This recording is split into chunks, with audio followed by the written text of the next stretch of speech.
Hey guys, it's Victor Gimmeabreakman, and I just want to warn you before and explain a little bit before you watch this video. This is a long ass video. Traditionally, these videos are called laundry videos on this channel because they're long enough for you to do your laundry too, though you don't have to do your laundry. They're usually, I try to make them visually interesting, as in walking around and something, so you can enjoy the views of Japan. Right now we're in my room, but the rest of the videos I'll be outside in a park. And it's a 360 video, so for those of you who, well, if you're on a phone, you can, like, if you have an iPhone, you can pick up your iPhone and look around like that, or you can use your thumb and scroll around, or, scroll through the scenery and look around 360. There's a microphone attached, so it kind of gets in the way a little bit, but just a little bit, I think. Just keep watching, you'll ignore it. And right now, this is a 360 video too, so right now, if you want to, you can look around my room, find out where I keep, my hand lotion and tissues and stuff like that. Just kidding. Anyway, I'm just answering a question. I'm trying to get back on the horse of making videos. So this is the first one I've done in a long time. However, I notice I'm out of shape with, I'm out of practice. So it's a little bit preamble, a little bit, it's a meandering video, but hopefully the future videos get better. And if you do have questions, you want me to answer some question for you about Japan, because I've been living here for 33 years now, since 1991. Do the math, I don't know. Yeah, please ask me. Send me a question to Ask Gimmeabreakman. Is that the address? I'll put it in the description. It's been a while. Anyway, I'm trying to get back into making videos. You can help me by sending me a question. And it's a 360 video, so enjoy this room and enjoy looking around the park as I answer a young lady's question about who's about to move to Japan. Okay, on with the video. There we go. Okay, here we go. Hey guys, it's Victor, Gimmeabreakman, and I'm using a portable mic here and walking away from my school towards the seedy part of town. This is a 360-degree camera. I'm probably going to upload this as is. But today, I'm actually answering questions from a young lady who will remain unnamed. I don't know if she wants me to say her name, but I got a letter. I got an email, and she's coming to Japan. She's got some questions for me, and I haven't made a video in a long time, so I wanted to get back on the horse, so to speak. So I thought, what better way to do that than just answer an email, right? So that's what I'm doing here. But at the same time, I like showing you stuff because I don't want to waste your time. I don't want you to enjoy Japan. Thank you. The taxi driver, go back and look at the video. The taxi driver said, go ahead. We're getting to the seedy part of town. This is right until this area. It's kind of okay. Over there, some Chinese gangsters, or I don't know. I shouldn't say gangsters. I don't know.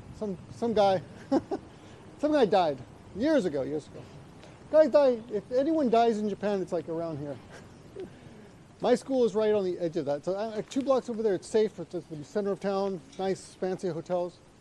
But over here, it gets kind of crazy.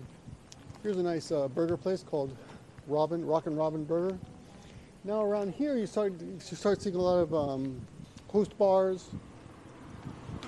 Young men sell their talents to young ladies and maybe middle-aged ladies. I don't know. So I've never been to one of those, but it does have like regular factories and stuff. This little park here, they had a dog that would bark in a way that looked like it was praying. I'll show you what it was doing. It was like doing this.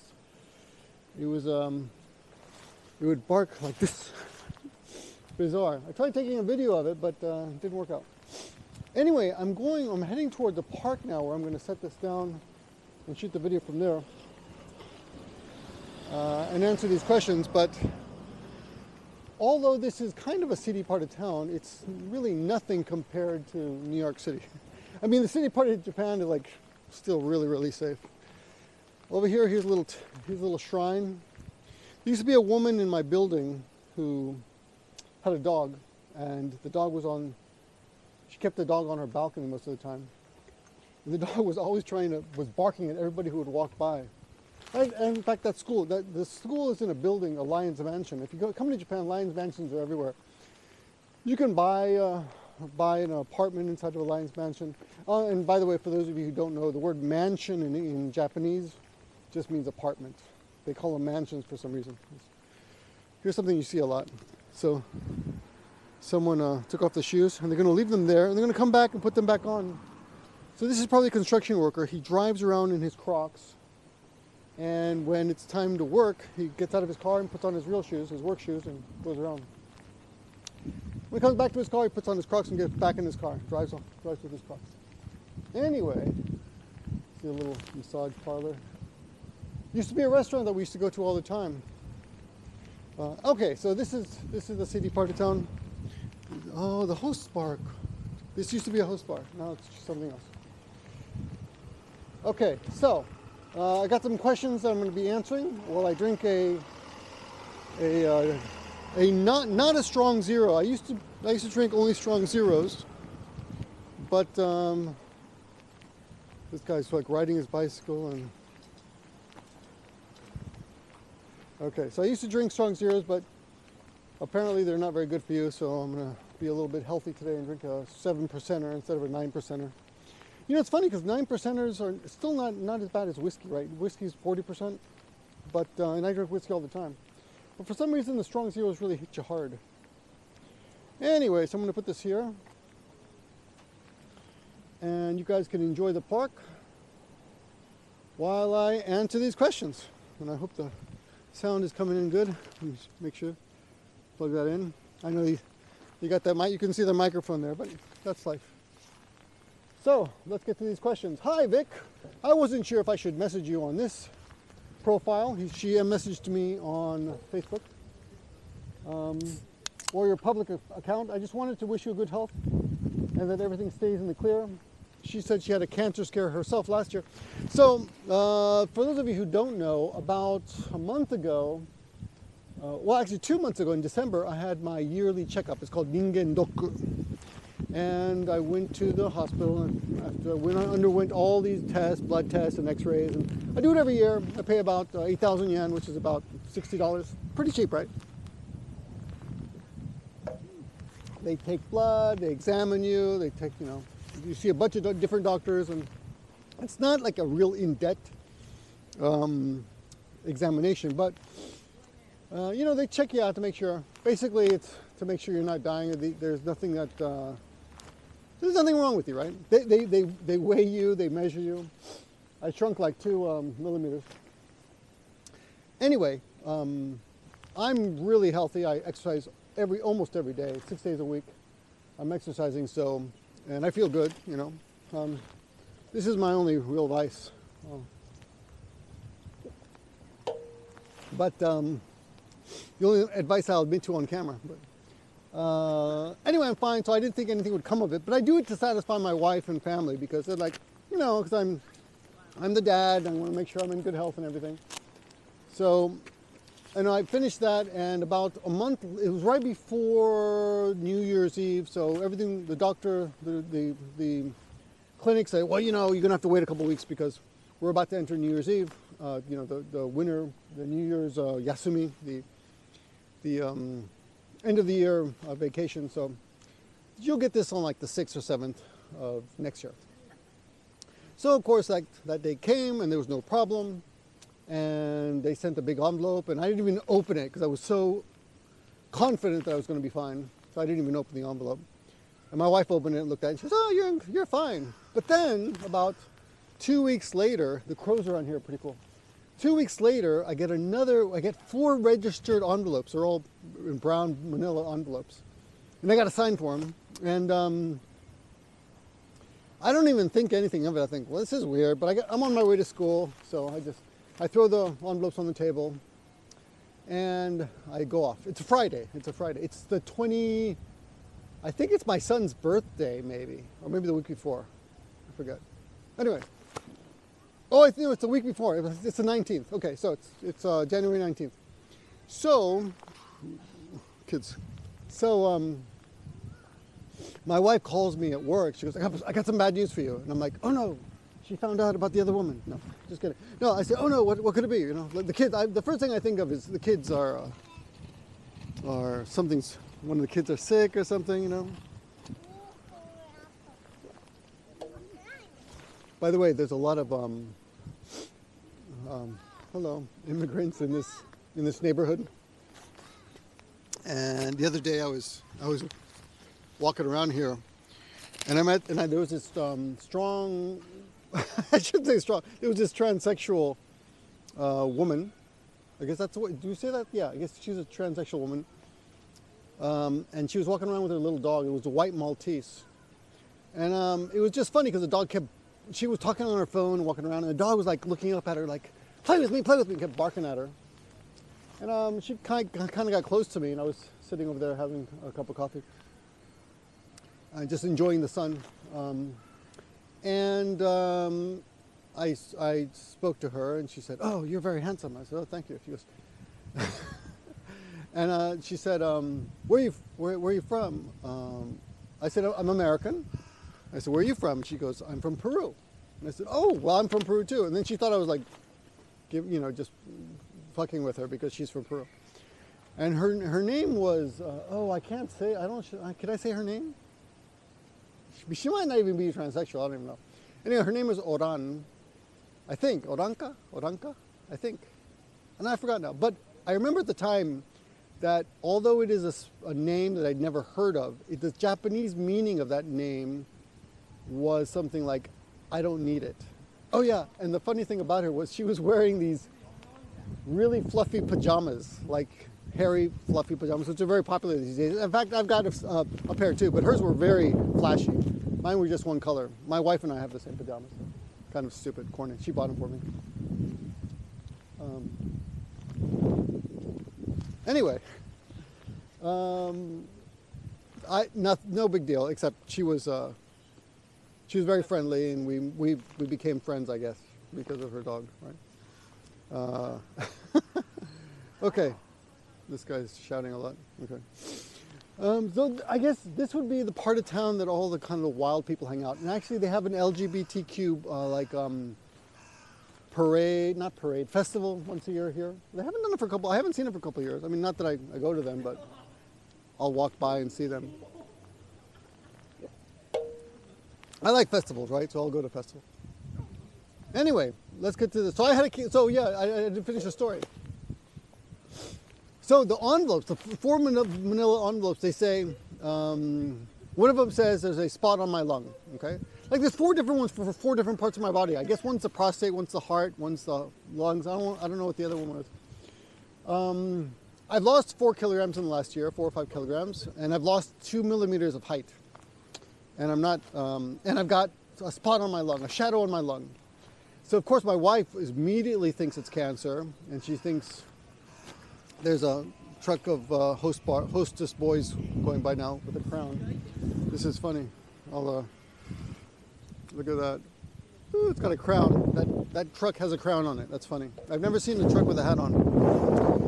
Anyway, my wife is upset. I come home that night. She's kind of teary-eyed. She cries a little bit. She's sure I got cancer. I'm thinking, right away I think, okay, yeah, it's about time, I mean, the guy from Smash Mouth died. So it must be my time too. I'm 56 years old. He was 56, and I figured, okay, well, it happens to everybody. And some woman, Mikuchi, I think her name is Mikuchi or something. She was a woman on Big Bang Theory, and she had lung cancer too, even though she never smoked a cigarette. And I don't smoke, by the way. But I was just sure they got having a strong zero over there. I was sure I had cancer. So for 1 week, I'm thinking I have cancer, and the next day, the next day was a Saturday, so I called the hospital, and they're like, you have to call back on Monday between noon and 6. And I call on Monday 20 times, can't get an appointment. I finally give up, and the next day on Tuesday, I go to the hospital. And sometimes you have to do this. I'm telling you this because it's boring. It's boring. But if you can't get through, sometimes on hospitals are really busy in Japan. Because of the medical system, everyone has health care here because it's really cheap. And it's kind of the law, you have to be in the national healthcare system. So what happens is everyone is healthy, and the longevity, what's it called? The longevity, what's the word? The average length of your, God, what's that? Longevity. Longevity? God damn it. This always happens when I'm on camera. I forget really easy words. Anyway, people live a long time here. One reason is because everyone gets checked out because of the health. And another reason is, but one of the negative side effects of that is that people go to the hospital for anything. Like if you have a cold, people are like, oh, go to the hospital. You got a headache, go to the hospital, you know. You're pregnant, go to the hospital. No, you know, any reason at all, you go to the hospital. Anyway, so the hospital's always really crowded, and the phone lines are always busy. So the best thing for me to do was to go to the hospital and get my appointment directly. So that's what I did. On Tuesday morning, I went to the hospital 8:30 a.m. There's already a line. It's amazing. So crowded. And it's a huge hospital, right? I went to the Niseki Red Cross Hospital. Anyway, got my appointment, and they said, okay, come back in like 10 days. I'm like, what? I can't live for 10 days not knowing if I have cancer or not. So I said, look, I'm free on Thursday. My wife is worried I have cancer.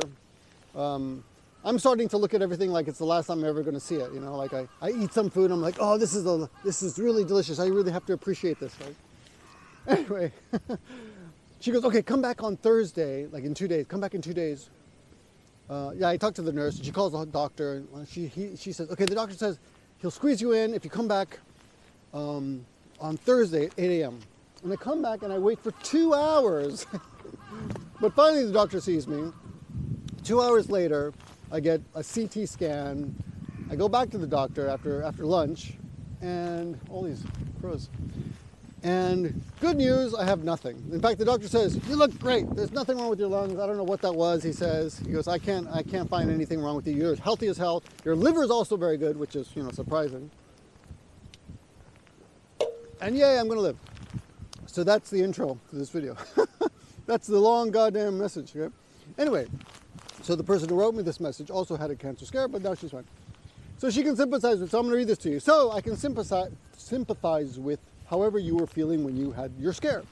I'll be moving to Japan in April or May, hopefully, starting the whole COE, what is COE process now? And that must be like getting the visa, I don't know. COE process now for a spousal visa, so we'll see. Maybe I'll post this message in the description below so you can see it. Since you've lived in Japan for so long, I was wondering how you felt about gaijin or tourists there. Okay, so she's got a bunch of questions. I'm going to answer them one by one. How do I feel about gaijin and tourists here? I'm a little, tourists are fine. Like tourists are fine. I hope they're enjoying Japan. Whenever I see tourists lost, I ask, can I help you? I have no problem with tourists. They do make things a little bit difficult because they crowd things up, right? I mean, if you go to some place that's touristy, it's going to be full of tourists. So I don't like that, but you know, I have no negative feelings about tourists. I mean, they're tourists. It's good for the economy, right? However, I am annoyed by gaijin who do not play by the rules, so to speak. Like I saw this Spanish woman talking on the subway the other day, and like blah blah blah on the subway. But in general, and there are quite a lot of foreigners just riding their bike. For some reason, you see a lot of East Asian foreigners riding their bicycles, like Nepalese or something, riding their bicycles in groups. I think they're going to like language schools or something, but they don't cause any problems, you know. I think the worst thing I'd have to say is that once I walked into a convenience store where the guy was maybe Indian or Pakistani or Bangladesh or something. But anyway, he smelled so badly, so strongly of. It was a really bad smell. So he smelled like curry and body body odor, and it was really so bad. It was like almost nauseous, you know. That's the worst experience I've ever had with a foreigner, I guess. I mean, there are really annoying, stuck-up. There are Westerners who do whatever the fuck they want because they're, you know, because they you know, I don't know if you know the gaijin card. You know, I'm a gaijin, so I'm just going to do whatever I want kind of attitude. So, I mean, I do that too, to an extent, but my thing doesn't include bothering other people. So, for example, if it's a little road and it's a red light and it says don't walk and there's no cars coming, I'm like, fuck that, I'm just going to walk. My wife doesn't like that because I'm with the kids sometimes, and she's like, don't do that in front of the kids.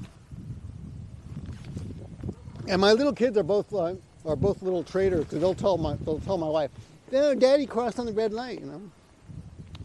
But anyway, I'm going off on tangents. But anyway, I don't mind foreigners at all. So that's the first question. They don't really get in the way, and even if they did, what are you gonna do? You know, I mean, that's part of living here. It's a beautiful place. You would want people to come and see it. It's a great place.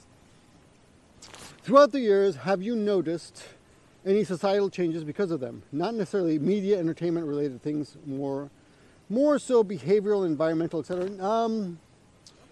Not really. I mean, there's definitely a fashion influence. Like you'll see kids who dress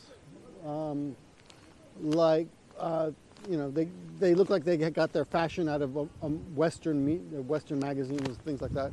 I don't know what PC word to use, but they look like they're rappers. You know, like a lot of them look like they want to be rappers. Like over there, they wear long trench coats.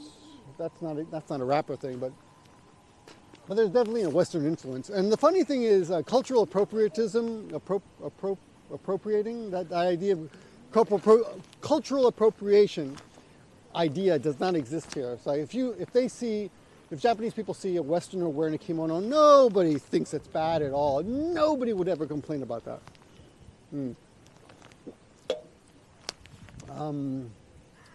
And the same thing goes the other way. Like you'll see women wearing like dreadlock. Japanese with dreadlocks. You'll see Japanese with braided hair, and they like that culture with their nails all done up like really crazy. I mean, it's not a big deal. Societal changes. I do think that. Yeah, I mean, in the 30 years, I think people have become more. I'm going to do whatever the hell I want. Kind of, you see more people just doing whatever they want and not really worrying about the people around them, which is kind of good and kind of bad. I mean, in that, I was talking to one of my students who's a doctor, and he was telling me that, I saw on TV that in a movie that Westerners have sometimes barbecues on their patios, on their balconies. That would never happen in Japan. Because in Japan, you have to be very conscious of your neighbors. So if you're in an apartment, and I read about this stuff on Reddit all the time, how neighbors will complain if you like make too much noise. And if you live above someone and you like walk around on the floor, well, of course, where are you going to walk, on the walls like Spider-Man? If you're walking on the floor, you might hear complaints. Hey, you're too noisy. You know, like what are you supposed to do? Not walk? Right? You know, I hear these stories all the time. And of course, in America, I remember my neighbors were super, super noisy. And I asked them one day, I said, look, when I was a taxi driver, I used to be a taxi driver in New York City. I'd do the 5 p.m. to 5 a.m. shift. And sometimes I would I'd get home at 5 a.m. and go to sleep. And they'd wake up at like 9 a.m. and start getting to work. And they were so noisy and screaming. And I was like, could you guys keep it down in the morning a little bit? She's like, you pay my fucking rent? You're going to pay my... It was all in Spanish. I remember in New York City. You're going to pay my rent? If not, shut up. I mean, that was it. So that kind of thing happens, you know.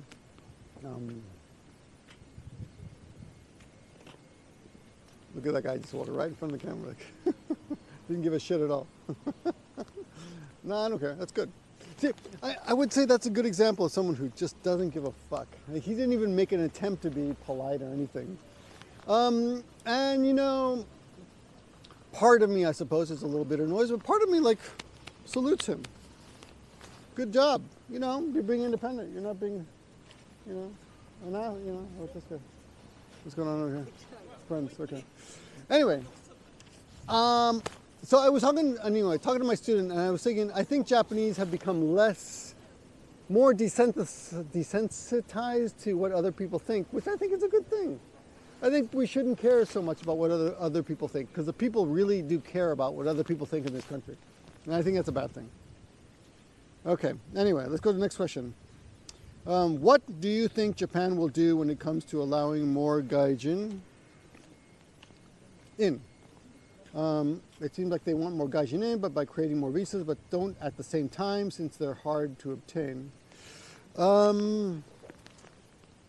Yeah, Japan's gonna have to do something about that because they have a low birth rate, and I suppose it affects them. But to be honest, I'm personally not worried about that. I know Elon Musk has said, "Oh, Japan's gonna shrink and their population is getting too small," blah blah. You know, but after the war, the population I think was like 50 million or something. Anyway, I don't remember the number exactly. Someone look it up and post it in the comments. But it was definitely not what it is now. What is it now? I think it's 120 million population.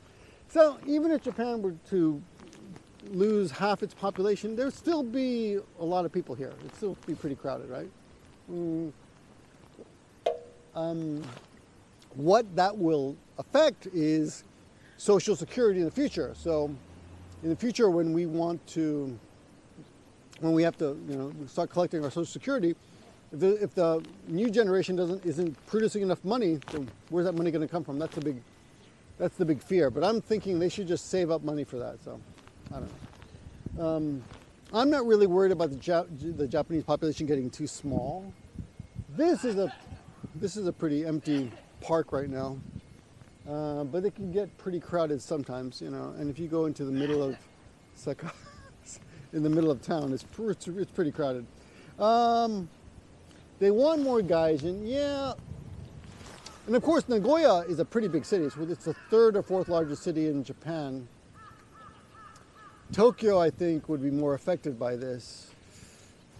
I have no good answer for this. I will say Japanese are xenophobic. That's true. They're not going to allow refugees in. To be honest, I kind of think it's a good thing because if it gets too weird with foreigners, it's going to take away from some of the flavor that's here. But there are places already, like in Toyota, it's full of Brazilians, and it's a whole different world over there. Beautiful skies. Okay, let's go to the next question. With the low birth rates and aging, dying population, what do you think Japan will look like in the near future? It'll just be smaller. I don't think they're going to cave in and start allowing foreigners in. Because they're xenophobic, And I don't think that's a good thing, the xenophobia. But I'm kind of xenophobic too. Because a lot of foreigners they don't try to adapt, The thing about America is that when you go to America, there are already foreigners there from your country, and you can kind of join their communities. In Japan, yeah, there's a little bit of that, but not as much, on a much, much smaller scale. So let's go back to 100 years. 100 years in America, I guess that was the same thing. I guess there were communities then too. Hey, I'm trying to make a video here. Like if you were Irish and you came to America, there was a lot of Irish people, or Italians, or a lot of them already. But if you came to from another country that didn't have a representation already, you would just have to become American, right?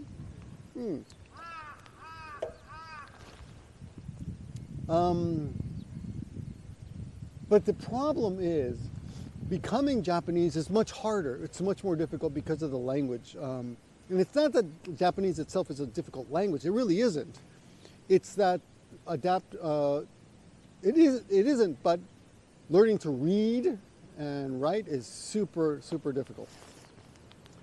Really difficult. So that's an incredible barrier that most foreigners would just never get over. They can't get past that wall, that language barrier, so to speak.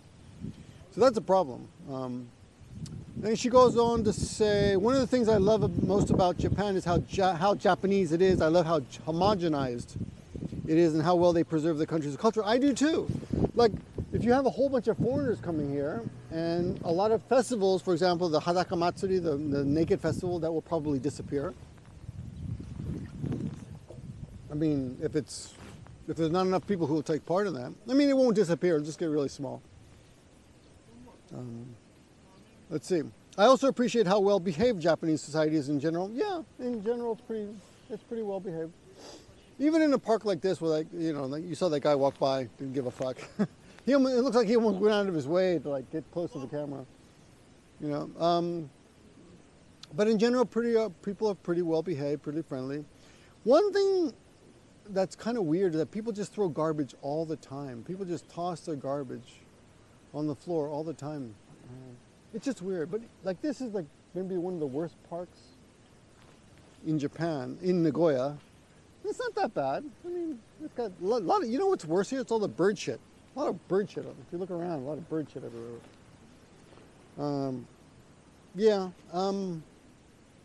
But Japan is weird when it comes to politeness because there are like beaches. You can go to beaches or nature where it's full of garbage. It's disgusting. It's so weird. If no one can see you, Japanese will just be, they'll be dirty. I often look at people to see if they're taking their garbage away. It's like those guys just left over there. They're taking their garbage away. So there you go. And they look like punks, you know, they're young punks, but they're taking their garbage away. That might have been their garbage, I don't know. Let's see. Let me see. I also appreciate how well behaved Japanese society is in general, staying clean, quiet, respectful.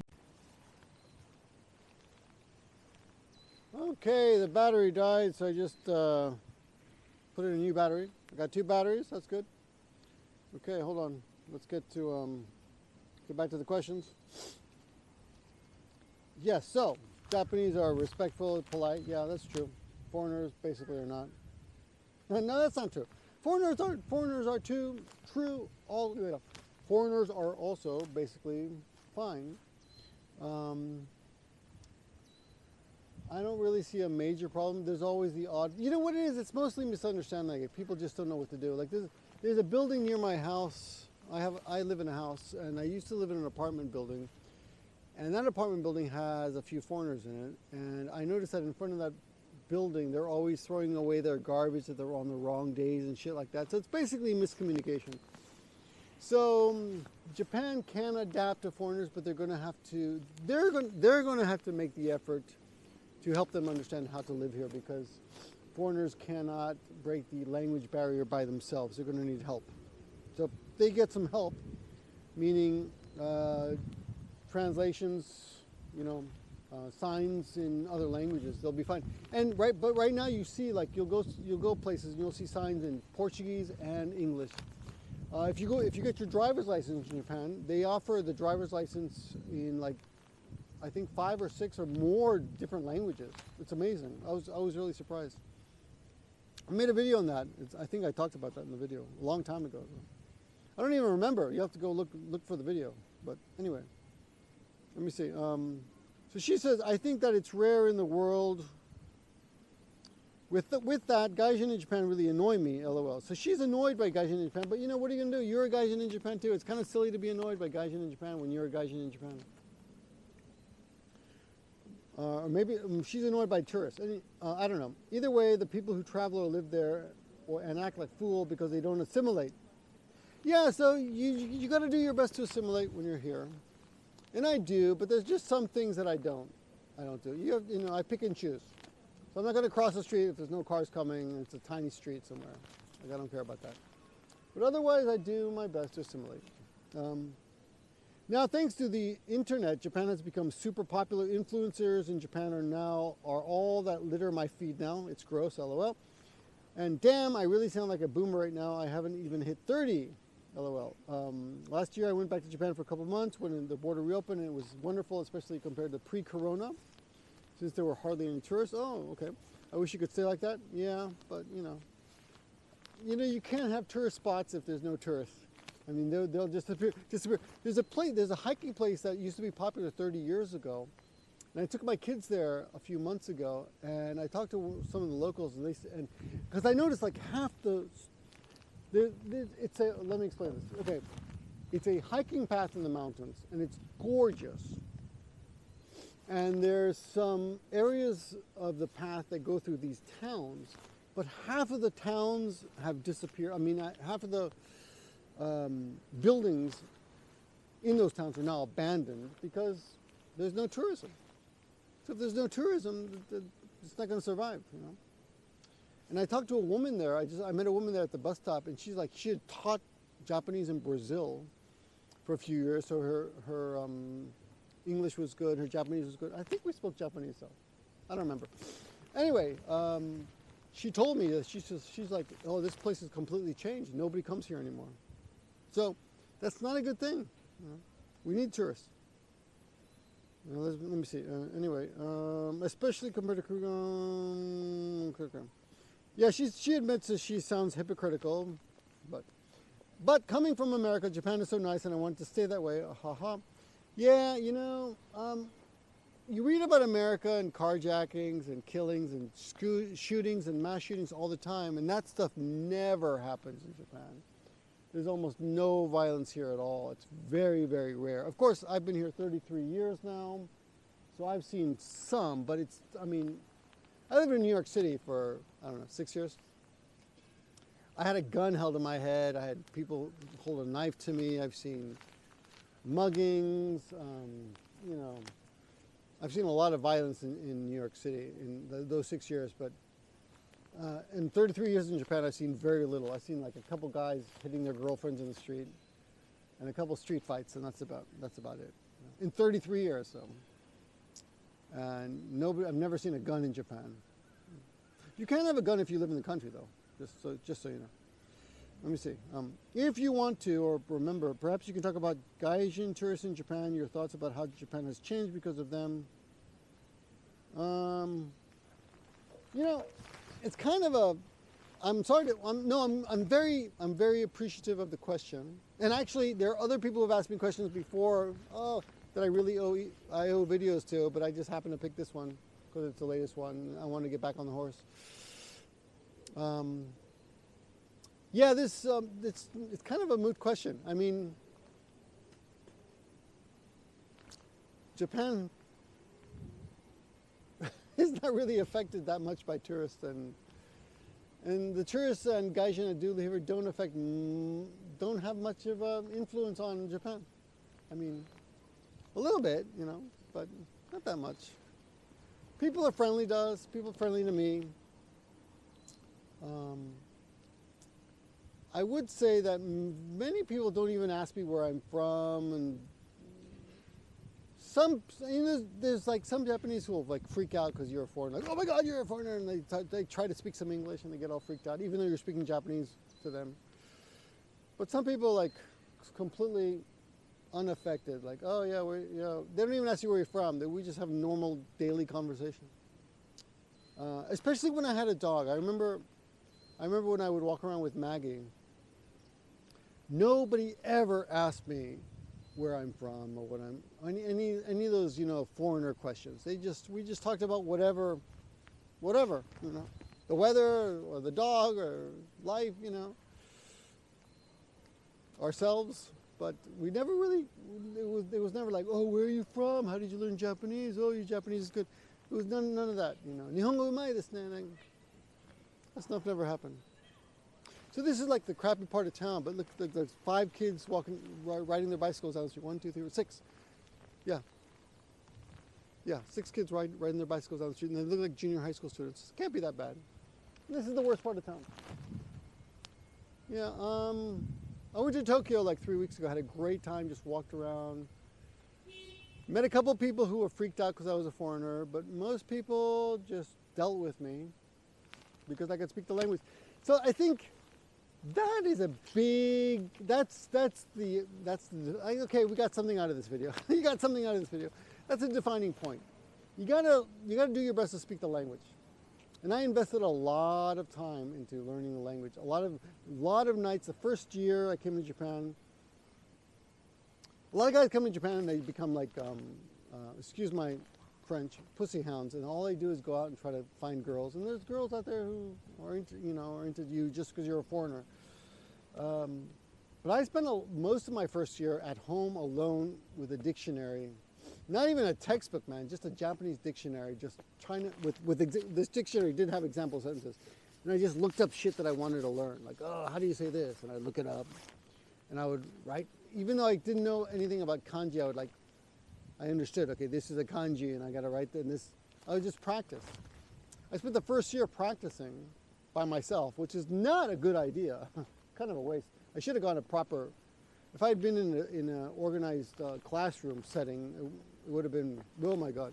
I didn't watch enough TV. So when you come to Japan, study from a basic textbook, go over it again and again. Don't be in a rush to get to the next book. Study a basic book, go back and do it again, watch a lot of TV, listen to the radio, listen to podcasts in Japanese, listen to music in Japanese, whatever interests you. That's the most important thing. That will help you. You've got to improve your Japanese. If you improve your Japanese, you're going to open up so many doors in this country.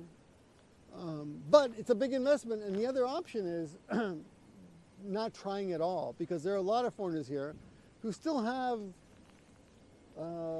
social lives, but their social lives are rather limited, but they also do other creative things. Because, you know, it's a big investment, learning the language. I mean, it does open a lot of doors, but there are literally foreigners here who've been here longer than I have, but speak no Japanese. It's amazing. But they have lives. They're married, they have kids, they have their own social circles that exist in those bubbles. And those bubbles do exist here. So that is possible. But only in big cities. I would say if you live in the country, you better learn Japanese, or you're going to be screwed. You're not going to find anything. I mean, maybe you might be lucky unless you find like one person, like your wife or your husband, who speaks English or whatever language you speak, then you're okay, but otherwise it's going to be pretty limited. So, anyway, that's my video. It's getting dark. Time to go. But I enjoyed getting back on the horse, and I hope you did too. It's been a long time since I made a video like this. I hope you will support this video by just giving me a thumbs up. And if you have a question for me, I will make a video for you in the future. Maybe not 360, but I will make a video for you. I'm going to get back on that horse. Send me your stupid questions, right? Send me your stupid questions to the email address in the description. I'm not sure what it's going to be. Maybe it's called Ask Gimmeabreakman. I think that's what it is. Ask Gimmeabreakman. I forget what it is. I forget what it is. It's been so long. Okay, that's all for now. Talk to you guys soon.